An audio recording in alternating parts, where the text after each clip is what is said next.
Copa আমেরিকার ফাইনালে উঠে আবারও আবেগে আপ্লুত হয়েছেন আর্জেন্টিনার অন্যতম উইঙ্গার আনেহল ডি মারিয়া। আর্জেন্টিনা ফুটবলে বর্তমান সময়ে যত শত ফুটবলাররা অবদান রেখেছে এর মধ্যে অন্যতম একজন ডি মারিয়া। লিওনেল মেসির পাশাপাশি সঙ্গ দিয়েছেন প্রতিটা ম্যাচেও, অর্জন করেছেন অনেক খেতাব। এর মধ্যে কোপা আমেরিকায় ফাইনাল ম্যাচে পৌঁছে এবার ডি মারিয়া নিজের আবেগের আপ্লুতর কথা প্রকাশ করেছেন সোশ্যাল মিডিয়ায়। ডি মারিয়া বললেন, আমরা খুবই সৌভাগ্যবান আরও একবার কোপা আমেরিকায় ফাইনালে অংশগ্রহণ করতে পেরে।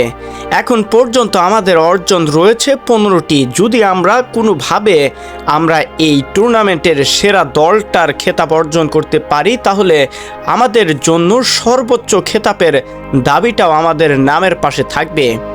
আমাদের ইচ্ছেও আমার বয়স কিংবা লিওনেল মেসির বয়স ঠিক ফুটবল খেলার শেষ প্রান্তে চলে এসেছি আমরা।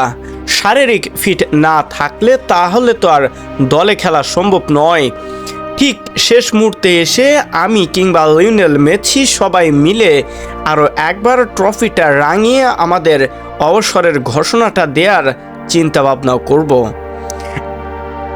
আর্জেন্টিনার হয়ে আসলে অনেক বড় অবদান রাখেন আনেহল ডি মারিয়া। গুরুত্বপূর্ণ ম্যাচগুলোতে তার পা থেকেই গোল দেখেছে আর্জেন্টিনা। গতবার অর্থাৎ এর আগের বার ব্রাজিলের কাছে যেভাবে জয়টা অর্জন করেছিল সেটা সম্ভব হয়েছিল আনেহল ডি মারিয়ার কারণেই। তাও আবার ব্রাজিলের ঘরের মাঠে ব্রাজিলকে হারিয়ে কোপার শিরোপা জিতেছিল আলবি সেলেস্তারা। সেটার ধারাবাহিকতা বজায় রেখে 2024 সালে এসেও একই কাজ করতে চান আনেহল ডি মারিয়া। সে লক্ষ্যে আরও একবার ট্রফির দাবিদার আর্জেন্টিনা।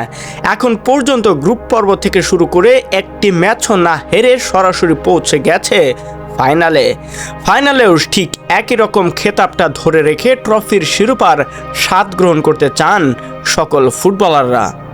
শহীদুল ইসলাম শহীদ, স্পোর্টস ডেস্ক।